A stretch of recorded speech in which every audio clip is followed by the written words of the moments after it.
6 keys to activate God's favor. ദൈവത്തിൻ്റെ ആനുകൂല്യത്തിൻ്റെ 6 താക്കോലുകളാണ് കഴിഞ്ഞ 2 ദിവസവും പറഞ്ഞത്. വളരെ അനുഗ്രഹിക്കപ്പെട്ട ഒരു ടോപ്പിക്കാണ്. അതുകൊണ്ടാണ് ദൈവം അത് വിശാലമായിട്ട് അല്ലെങ്കിൽ വളരെ ഭംഗിയായിട്ട് ദൈവം നമ്മളെ കൊണ്ട് പറയിപ്പിക്കുകയാണ്. 6 കാര്യങ്ങളാണ് നമുക്ക് ആനുകൂല്യം ഇല്ലാതെ ജീവിക്കാനൊക്കത്തില്ല. ഇപ്പം നമ്മൾ സ്ലേവ്സിനെ നോക്കിക്കേ, അവർ ജീവിച്ച കാലം തൊട്ട് അവസാനം വരെ സ്ലേവായിട്ട് ജീവിക്കും. There is no way of escapism. അവരുടെ മക്കളും സ്ലേവ്സായിട്ട് മാറും. പക്ഷേ അങ്ങനെയല്ല. നമ്മൾ ദൈവമക്കളാണ്, നമുക്ക് ആനുകൂല്യമുണ്ട്. നമ്മൾ ഈ കിടന്നുകൊണ്ട് കഷ്ടപ്പെട്ട് രാവും പകലും അധ്വാനിച്ച് ഒന്നും ഇല്ലാത്തവരെ പോലെ ജീവിക്കാനല്ല ദൈവം ആഗ്രഹിക്കുന്നത്. നമുക്ക് ആനുകൂല്യമുള്ളവരാണ് നമ്മൾ മനസ്സിലാക്കണം. അതായത് ഇപ്പോൾ എനിക്ക് എൻ്റെ അപ്പൻ മരിക്കുന്ന ഉടനെ എൻ്റെ ബാങ്കിൽ എനിക്ക് ജീവിക്കാൻ വേണ്ടി ഒരു 20 ലക്ഷം രൂപ ഇട്ടിട്ടുണ്ടെന്ന് വിചാരിക്കുക. ഉണ്ടെങ്കിൽ അതുണ്ടെന്ന് ഞാൻ അറിയുന്നില്ലെങ്കിൽ എന്താ ഗുണം? അവിടെ ബാങ്കിൽ കിടക്കുന്നത് കുറച്ച് കഴിയുമ്പോൾ ബാങ്കുകാരെടുക്കും. അങ്ങനെയല്ലേ? നമ്മുടെ ഈ തിരുവല്ലയിൽ എത്രയോ ബാങ്കിൽ എത്രയോ ലക്ഷക്കണക്കിന് കോടിക്കണക്കിന് കാശ് അൺക്ലെയിംഡ് കിടക്കുന്നത് എന്താ? മാതാപിതാക്കൾ മക്കൾക്ക് ഉണ്ടെന്ന് എഴുതി നോമിനിയാക്കാതെ പോയതുകൊണ്ട് ആനുകൂല്യം കിട്ടുന്നില്ല. ഉണ്ടാക്കിയതെല്ലാം അവരുണ്ടാക്കി വെച്ചു, പക്ഷെ മക്കൾക്ക് ലഭിക്കുന്നില്ല. എന്തുകൊണ്ടാണ്? Children don't know how to honour the parents. അതാണ് നമ്മൾ അധ്വാനിച്ചുണ്ടാക്കിക്കോളാന്നൊക്കെ നമ്മളൊരു ചെറുപ്രായത്തിൽ പറയും. പക്ഷേ ഈ കർത്താവ് നിയോഗിച്ചിരിക്കുന്ന ഈ അനുഗ്രഹങ്ങൾ പ്രാപിച്ചെടുക്കണമെങ്കിൽ അതിന് ചില നിബന്ധനകളുണ്ട്. അപ്പോൾ 6 താക്കോലുള്ളതിൽ 4 ഞാൻ കഴിഞ്ഞ പ്രാവശ്യം പഠിപ്പിച്ചു, 2 പ്രാവശ്യമായിട്ട്. 1 ഓണർ, ബഹുമാനിക്കുക. 2 ഇൻറ്റഗ്രിറ്റി, സ്വഭാവത്തിൻ്റെ ദൃഢത. 3 വാല്യൂ ആൻഡ് കോൺട്രിബ്യൂഷൻ. നമ്മളെ കാര്യങ്ങളെക്കുറിച്ച് അറിയുന്നവരും അത് പറഞ്ഞു കൊടുക്കാനുള്ള കഴിവുള്ളവരായിരിക്കണം. 4 റിലേഷൻഷിപ്പ്, ബന്ധങ്ങൾ. ദൈവത്തിന് ബന്ധങ്ങളെക്കുറിച്ച് പറയുമ്പോൾ വളരെ നിർബന്ധമാണ്. ആ ബന്ധത്തിൽ ആദ്യം പറയേണ്ടത് ദൈവവും നമ്മളുമായിട്ടുള്ള ബന്ധമാണ്. മനുഷ്യരങ്ങോട്ടും ഇങ്ങോട്ടും ബന്ധം അത് ആവശ്യമുണ്ട്, പക്ഷെ ദൈവബന്ധം, നമ്മൾ പിതാവിൻ്റെ മക്കളാണ്. ഇതെങ്ങനെ അടിച്ച് തലയെ കേൾപ്പിക്കണമെന്ന് എനിക്ക് തന്നെ അറിഞ്ഞുകൂടാ. പലപ്പോഴും ഞാനും ചിന്തിക്കും, ഇത് എന്തുകൊണ്ടാണ് നമുക്കങ്ങോട്ട് ശരിയായിട്ട് അങ്ങോട്ട് മനസ്സിലാക്കി ഞാൻ മകനാന്നേ അല്ലെ മകളാന്നേം പറഞ്ഞ് അപ്പച്ചൻ്റെ നിന്ന് വാങ്ങിക്കാനുള്ളത് മാറിപ്പോകുന്നതെന്ന്. കാരണം ചുറ്റുപാടും ഇതിനെതിരായിട്ടുള്ള ദുഷ്ടപിശാചിൻ്റെ തന്ത്രങ്ങൾ നടക്കുമ്പോൾ ഇത് മനസ്സിലാക്കാൻ നമുക്ക് പാടാണ്. അതിന് കണ്ടിന്യൂസ് ടീച്ചിങ് ആവശ്യമുണ്ട്. അത് ഈ ചെറിയ ഗ്രൂപ്പ് നമുക്ക് അതിലിത് ടെസ്റ്റ് ചെയ്ത് നോക്കണം. ഞാൻ ദൈവത്തിൻ്റെ മകളാകിയാൽ എനിക്കിത് ആവശ്യമുണ്ട്. അങ്ങനെ പല പ്രാവശ്യം പറയുമ്പം അവിടെ എല്ലാം വിടുതൽ കാണുമ്പോൾ പറയും ദൈവം അത് മാനിച്ചല്ലോ. അതിന് സിമ്പിൾ എക്സാമ്പിൾ ഞാൻ പറയാവുന്നത്, നമുക്ക് തമിഴ്നാട്ടിൽ കുറച്ച് സ്ഥലമുണ്ട്. നമുക്ക് ഭാഷ അറിയത്തില്ല ഒന്നാമത്. നമ്മൾ ഒരു കാലത്ത് ദൈവം സ്ഥലം വാങ്ങിച്ചിടണമെന്ന് പറഞ്ഞ് നമ്മളങ്ങനെ പുറത്തുനിന്ന് വന്നപ്പോൾ അത് വാങ്ങിച്ചതാണ്. അപ്പോൾ നമ്മൾ വാങ്ങിച്ചിട്ടിട്ട് അവിടെ പ്രവർത്തിക്കാൻ എളുപ്പമല്ല. പക്ഷെ നമ്മൾ ഓരോ പ്രാവശ്യം അങ്ങോട്ട് പോകുമ്പോഴും ദൈവമേ നിൻ്റെ സാന്നിധ്യം അവിടെ ഉണ്ടായിരിക്കണം, അനുകൂലമായിട്ടുള്ള സാഹചര്യം ഉണ്ടാകണം, അവിടെ ഉള്ളവർ നമുക്ക് ഉപദ്രവിക്കുന്നവരാകരുത്, നമുക്ക് വേണ്ടിയുള്ള വഴികൾ ഒരുക്കി. ഇങ്ങനെ നിരന്തരം പ്രാർത്ഥിച്ചിട്ട് അവിടെ ചെല്ലുമ്പം അവിടെ ഒരു സിംഹമോ ഒരു കടുവായോ ഒരു പാമ്പോ ആനയോ ഒന്നും നമ്മളുള്ളപ്പം കയറി വരുന്നില്ല. കാരണം നമ്മളിവിടുന്ന് നേരത്തെ പ്രാർത്ഥിച്ച് ബലപ്പെടുത്തിയാണ് പോകുന്നത്. അതുപോലെ അവിടെ ഉള്ളവർ നമുക്ക് അനുകൂലമായിട്ട്, അതോറിറ്റീസ് അനുകൂലമാണ്, നമ്മൾ പ്രവർത്തിക്കുന്നിടത്ത് ശത്രുക്കളുണ്ടാകരുത്. ഇതെല്ലാം ചെയ്തു തരുന്നത് ദൈവത്തിൻ്റെ ആത്മാവ് നമ്മളിലുള്ളത് കൊണ്ടാണ്. അത് പലപ്പോഴും നമ്മൾ ഓർക്കേണ്ടത്, നമുക്കിപ്പം ചെറുപ്രായമാകുമ്പോൾ നമുക്ക് എവിടെയെങ്കിലും പോയൊക്കെ ചെയ്യാം. പ്രായമാകുമ്പം ഒരു 10-11 കിലോമീറ്ററിനകത്ത് നമ്മുടെ ഇൻവെസ്റ്റ്മെൻറ്റ് വരുത്താൻ നോക്കണം. ദാറ്റ് ഈസ് എ ബെറ്റർ വേ എന്ന് ഇപ്പം മനസ്സിലാക്കുന്നു. പക്ഷെ അന്ന് നമുക്കറിയത്തില്ല. പക്ഷെ എന്നാൽ പോലും ദൈവത്തിൻ്റെ ആനുകൂല്യം ചോദിച്ചേച്ചിറങ്ങുമ്പം അവിടെ ആനുകൂല്യം ദിനംപ്രതി ഓരോ പ്രാവശ്യം പോകുമ്പോഴും ഞാൻ അനുഭവിക്കുന്നുണ്ട്. ഇത് ഒരു സിമ്പിൾ എക്സാമ്പിൾ. ഇതുപോലെ എത്ര എണ്ണം എൻ്റെ പ്രേയർ ഗ്രൂപ്പിലുള്ളവർക്ക് പറയാനുണ്ടെന്ന്. ദൈവത്തിൻ്റെ ആനുകൂല്യം. ഒരു യാത്രയ്ക്ക് പോവുകയാണ്, ഒരു പ്രാവശ്യം പ്ലെയിനിൽ പോകാൻ ടിക്കറ്റ് കിട്ടാൻ സാധ്യതയില്ല. അന്ന് ടിക്കറ്റ് കിട്ടിയില്ല, നമുക്ക് പല കാര്യങ്ങൾ നേടാൻ സാധിക്കത്തില്ല. നമ്മൾ എയർപോർട്ടിൽ നിന്ന് നമുക്കാരെ അറിയത്തില്ല, നമ്മൾ എന്ത് ചെയ്യും? അപ്പം അവർ അനൗൺസ് ചെയ്യുകയാണ്, ദ പ്ലെയിൻ ഈസ് ആബ്സല്യൂട്ട്ലി 100% ഫുള്ളാണ്, there is no way anybody else. അപ്പോൾ വെയിറ്റിംഗ് ലിസ്റ്റിൽ ആളുകൾ നിൽക്കുകയാണ് അവർക്ക് കയറി പോകാൻ. അപ്പോൾ ഞാനും എൻ്റെ ഹസ്ബൻഡും എയർപോർട്ടിൽ നിൽക്കുകയാണ്. അവർ വീണ്ടും അനൗൺസ് ചെയ്യാണ്, പ്ലെയിൻ ഫുള്ളാണ്, there is no vacancy there. ഞങ്ങളവിടെ നിന്ന് മാറാതെ തന്നെ നിൽക്കുക. ഞാൻ ദൈവത്തോട് ചോദിച്ചു, ഞാൻ നിൻ്റെ മകളായിട്ട് ഈ അറിയപ്പെടാത്ത ദേശത്ത് വന്ന് ഇവിടെ വന്ന് സ്റ്റാൻഡേർഡ് ആവണം, ഇവിടെ ഇതിനാണോ അങ്ങോട്ട് പറഞ്ഞു വിട്ടത്, ഞങ്ങളെ മോശയില്ലാവും പോലെ പറഞ്ഞു വിട്ട ദൈവം ഇവിടെ വന്ന് ഇങ്ങനെ നിർത്താൻ ചോദിച്ചു. എന്ത് സംഭവിച്ചു? ലാസ്റ്റ് മിനിറ്റിൽ ഞങ്ങളുടെ രണ്ടുപേരുടെ മാത്രം പേര് വിളിച്ചു, ഞങ്ങളെ പ്ലെയിനെ കയറ്റി. അത് കഴിഞ്ഞ് ആ പ്ലെയിൻ സ്റ്റാർട്ട് ചെയ്ത് തക്ക സമയത്ത് അപ്പുറത്ത് ചെല്ലാനും വേണ്ട കാര്യങ്ങൾ ചെയ്തെടുക്കാനും സാധിച്ചു. എന്തുകൊണ്ട്? ആനുകൂല്യം. ആരുടെ?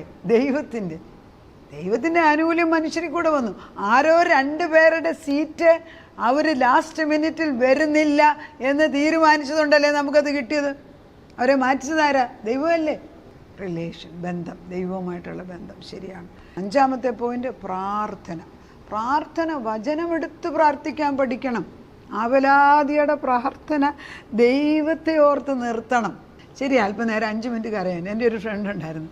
അവർ നമ്മൾ ഈ നാട്ടിലെ പ്രാർത്ഥന പഠിച്ചതുപോലെ ഒന്നും ആവലാതി ദുഃഖം കരച്ചിൽ മാത്രമാണ് പ്രാർത്ഥന എന്നാണ് വിചാരിക്കുന്നത്. അപ്പോൾ അവർ പ്രാർത്ഥിച്ചുകൊണ്ടിരുന്നപ്പോൾ ഒരു ദിവസം യേശു ക്രിസ്തു വന്നേച്ചു വന്നു. സൗദി വെച്ചാണിത്. അവരോട് പറഞ്ഞു, ഒരു കാര്യം ചെയ്യാം, ഞാനെന്ന് വരുന്നില്ല. ആ കുട്ടിക്ക് കാണാൻ ദൈവത്തെ. ചിലർക്ക് ആ കൃപയുണ്ട്, അതൊരു വലിയ നല്ല കൃപയാണ്. വളരെ കുറച്ച് പേർക്ക് ആ കൃപയുള്ളൂ. അപ്പോൾ ആ കൊച്ചിനോട് കർത്താവ് പറഞ്ഞു, നീ ഒരു കാര്യം ചെയ്യും, നീ എല്ലാ ദിവസവും ഇവിടെ പ്രാർത്ഥിക്കാനിരിക്കുകയാണ്, നീ എൻ്റെ അടുക്കിലിരിക്കും, ആദ്യത്തെ 5 മിനിറ്റ് നിൻ്റെ എല്ലാ ഭാരവും അങ്ങ് പറഞ്ഞു തീർത്തേക്കണം. ബാക്കി 5 മിനിറ്റ് കഴിഞ്ഞാൽ ഒരു കാരണവശാലും പിന്നെ അന്ന് പ്രശ്നം പറയാനൊക്കത്തില്ല. And she obeyed that. ഇന്നും അവർ സന്തോഷമായിട്ട് അമേരിക്കയിൽ ജീവിക്കുന്നു. അതൊക്കെ എന്താ? ഒരു വ്യക്തിയെ ഓർക്കുമ്പം ആ ഒരു ദൈവത്തിൻ്റെ ആ ഒരു ദർശനം അവർക്ക് കിട്ടിയത്, അല്ലെ ഒരു ഉപദേശം കിട്ടിയത്, അത് ഫോളോ ചെയ്തപ്പോൾ അവർക്കുണ്ടായ അനുഗ്രഹം. പ്രാർത്ഥന.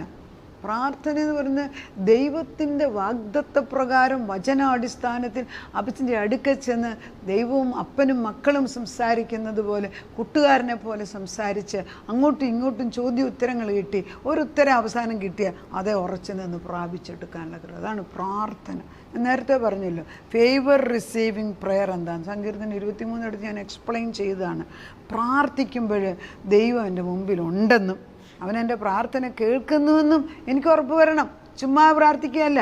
അതായത് നമുക്ക് പ്രാർത്ഥിക്കുന്ന ജൽപ്പനം ചെയ്യുന്ന പോലെ എൻ്റെ ദൈവമേ സഹായിക്കണേ സഹായിക്കണേ. ഇവിടെ നമ്മൾ ആത്മാവ് കൊണ്ട് കാണണം. നമ്മൾ പ്രാർത്ഥിക്കുമ്പോൾ അപ്പച്ചൻ എഴുന്നേൽക്കുന്നു, അപ്പച്ചൻ അവിടുന്ന് ആ സ്ഥലത്തോട്ട് പോകുന്നു, ആ വ്യക്തിയോട് ചെന്ന് കാണുന്നു, അവരോട് സംസാരിക്കുന്നു, അവർക്കത് ഇഷ്ടപ്പെടുന്നില്ല, അത് ശരി, കർത്താവ് മാറി നിൽക്കുന്നു. കർത്താവ് വീണ്ടും നമ്മളിവിടുന്ന് പ്രാർത്ഥിക്കുമ്പോൾ 2ാമത് പോകുന്നു, 2ാമത് ഒരു സ്വീകരിക്കുന്നില്ല, വീണ്ടും നമ്മൾ പ്രാർത്ഥന അയക്കുന്നു. 3ാമത് കർത്താവ് ചെല്ലുമ്പോൾ കല്ല് പോലുള്ള ഹൃദയം മാറ്റി മാംസമുള്ള ഹൃദയമാക്കി കാര്യം ചെയ്തു കൊടുത്തുകൊണ്ട് വരും.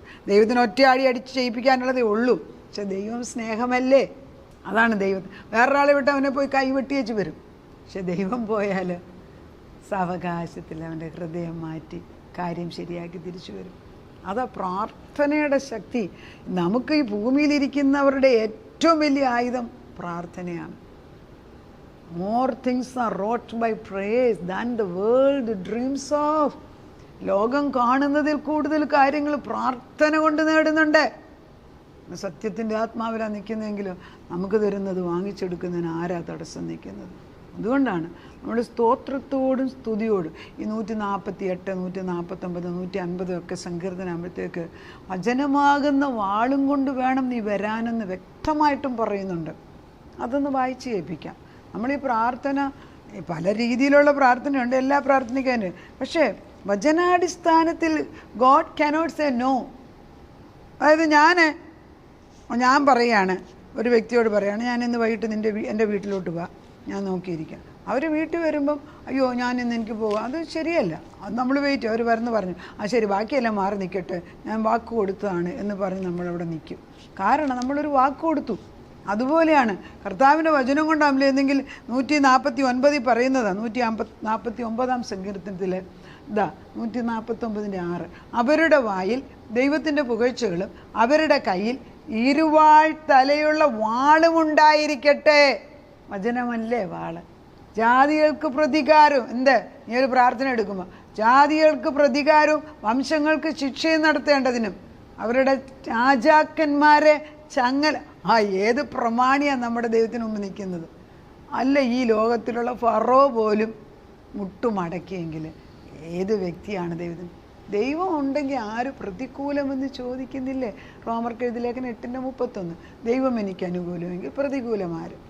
ജാതികൾക്ക് പ്രതികാരവും വംശങ്ങൾക്ക് ശിക്ഷയും നടത്തേണ്ടതിനും അവരുടെ രാജാക്കന്മാരെ ചങ്ങലകളെ അവരുടെ പ്രഭുക്കന്മാരെ ഇരുമ്പ് വിലങ്ങളെ ബന്ധിക്കേണ്ടതിനും എഴുതിയിരിക്കുന്ന വിധി അവരുടെ മേൽ നടത്തേണ്ടതിനും തന്നെ അത് അവൻ്റെ സർവഭക്തന്മാർക്കും ബഹുമാനം ആകുന്നു. യഹോവയെ സ്തുതിപ്പീൻ. ദൈവം ഒരു വിധി കൽപ്പിക്കണമെങ്കിൽ പ്രാർത്ഥനയും കൊണ്ട് ചെല്ലണം. പിന്നെ ഇമ്പാർട്ടേഷനാണ്. Impartation is also a very important point. ഇമ്പാർട്ടേഷനെ കുറിച്ച് പറയുന്നത് പകരുക എന്നാണ് ഇമ്പാർട്ടേഷൻ. ഫിലിപ്പിയർക്ക് എഴുതിയ ലേഖനം 1:7 കൃപയിൽ എനിക്ക് കൂട്ടാളികളായ നിങ്ങളെയൊക്കെയും എൻ്റെ ബന്ധനങ്ങളിലും സുവിശേഷത്തിൻ്റെ പ്രതിവാദത്തിലും സ്ഥിരീകരണത്തിലും ഞാൻ എൻ്റെ ഹൃദയത്തിൽ വെച്ചിരിക്കുക കൊണ്ട് അങ്ങനെ നിങ്ങളെ എല്ലാവരെയും കുറിച്ച് വിചാരിക്കുന്നത് എനിക്ക് ന്യായമല്ലോ. എവിടെയാണ് വെച്ചിരിക്കുന്നത്? ഞാൻ നിങ്ങളെ എൻ്റെ ഹൃദയത്തിലാണ് വെച്ചിരിക്കുന്നത്. കൃപയിൽ നിങ്ങൾ എൻ്റെ കൂട്ടാളികളാണ്. അതുകൊണ്ട് ഞാൻ ഈ പകർന്ന് തരാൻ ആഗ്രഹിക്കുന്നു. കൃപയിൽ നീ കൂട്ടാളിയായി മാറണം. ഇമ്പാർട്ടേഷൻ അല്ലെങ്കിൽ പകർച്ച ലഭിക്കുക. പകരുക എന്ന് പറയുമ്പം നമ്മളൊരു വലിയൊരു ഫീസ്റ്റ് നടത്തുകയാണെങ്കിൽ അധികം വരുന്ന ഭക്ഷണം അല്ലെങ്കിൽ നമ്മൾ കൂടുതലുണ്ടാക്കിയിട്ട് നമുക്ക് അറിയാവുന്നവർക്കെല്ലാം പണ്ട് കൊടുത്തു വിടും. ഒരാളുടെ ബർത്ത്ഡേ ഉണ്ടെങ്കിൽ നമ്മുടെയൊക്കെ വലിയപ്പച്ചന്മാരുടെയൊക്കെ ബർത്ത്ഡേ ഒത്തിരി പായസം ഉണ്ടാക്കിയിട്ട് ചുറ്റുപാടുള്ളവർക്കെല്ലാം കൊടുക്കും. ഇന്നൊന്നും അത് ചെയ്യാറില്ല ആരും. ബർത്ത്ഡേ എന്നാന്ന് പോലും നമ്മൾ ഓർക്കുന്നില്ല. അപ്പം നന്മ ചെയ്യാൻ ആഗ്രഹമുള്ളവർക്ക് എന്തെല്ലാം അങ്ങനെ ചെയ്യുമ്പം പകർച്ചയാണ്. പകർച്ച ഭക്ഷണത്തിൽ കൂടെ, പകർച്ച ഉപദേശത്തിൽ, പകർച്ച സാന്നിധ്യം, പകർച്ച അനുഗ്രഹങ്ങൾ, ദൈവത്തിൻ്റെ ആത്മാവിനെ പകർന്ന്. Impartation is a big mystery. You are all partakers of my grace.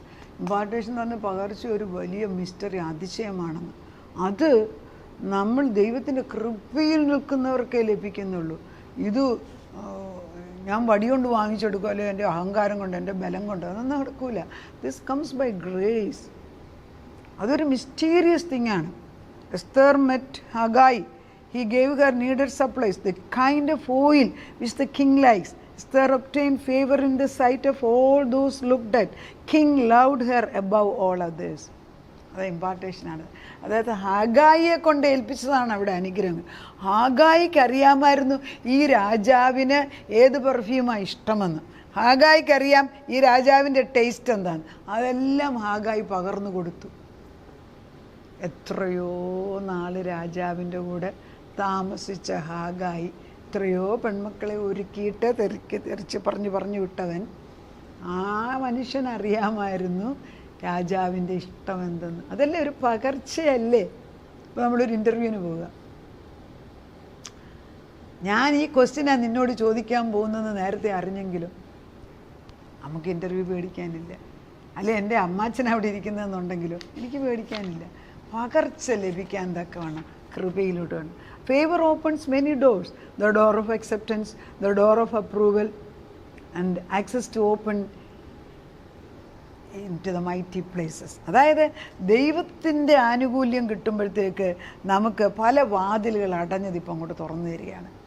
നമ്മളെ സ്വീകരിക്കാൻ ആളുണ്ട്, നമ്മൾ പറയുന്നത് ബഹുമാനിക്കാൻ.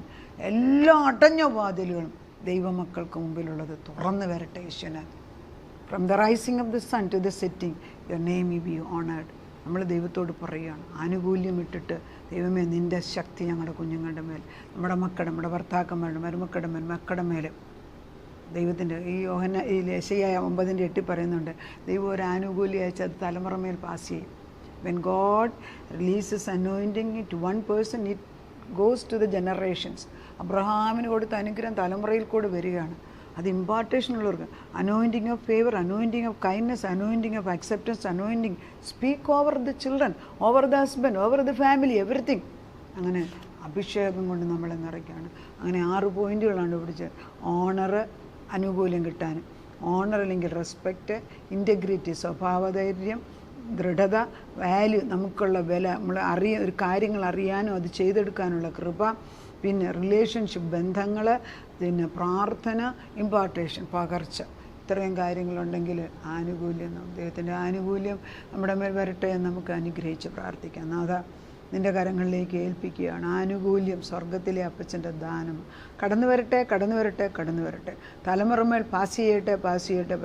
ഇതുവരെ പാസ് ചെയ്യാതിരുന്ന, അടച്ചു വെച്ചിരുന്ന വാതിലുകളെല്ലാം അധികാരമുള്ള യേശുവിൻ്റെ നാമത്തിൽ തുറക്കട്ടെ. അടഞ്ഞ വാതിലുകളെ തുറക്ക. എഫത്ത തുറന്നു വരട്ടെ. ചെവി അടഞ്ഞിരിക്കുന്നത് തുറക്കട്ടെ. ബുദ്ധി മന്ദിച്ചിരിക്കുന്ന കുഞ്ഞുങ്ങളുടെ ബുദ്ധി തുറക്കട്ടെ. ശത്രുക്കളുടെ മുമ്പിൽ മേശയൊരുക്കുമ്പോൾ അവർക്ക് മനസ്സിലാകണത് ദൈവത്തിൻ്റെ ആനുകൂല്യം, നിങ്ങളുടെ കഴിവല്ല, ദൈവത്തിൻ്റെ ആനുകൂല്യം. എസ്തേറിനോട് തോന്നിയ ആനുകൂല്യം ഞങ്ങൾക്കുണ്ടാകട്ടെ. മൊർദെഖായിക്ക് കൊടുത്ത ആനുകൂല്യം ഞങ്ങൾക്ക് വരട്ടെ. യോസഫിനെ ഉയർത്തിയ ദൈവം, ദാനിയേലിനെ ഉയർത്തിയ ദൈവം, കർത്താവേ നിൻ്റെ സാന്നിധ്യം ഞങ്ങളുടെ കൂടെ ഇരിക്കണം. യേശു ക്രിസ്തുവിനെ പോലും പിതാവാം ദൈവം മാനിച്ചാണ് ഭൂമിയിലോട്ട് അയച്ചത്. പക്ഷെ ദൈവം തൻ്റെ സ്വന്തം പുത്രനെ ഭൂമിയിലോട്ട് അയച്ച ഒരു പർപ്പസിന് വേണ്ടിയാണ്.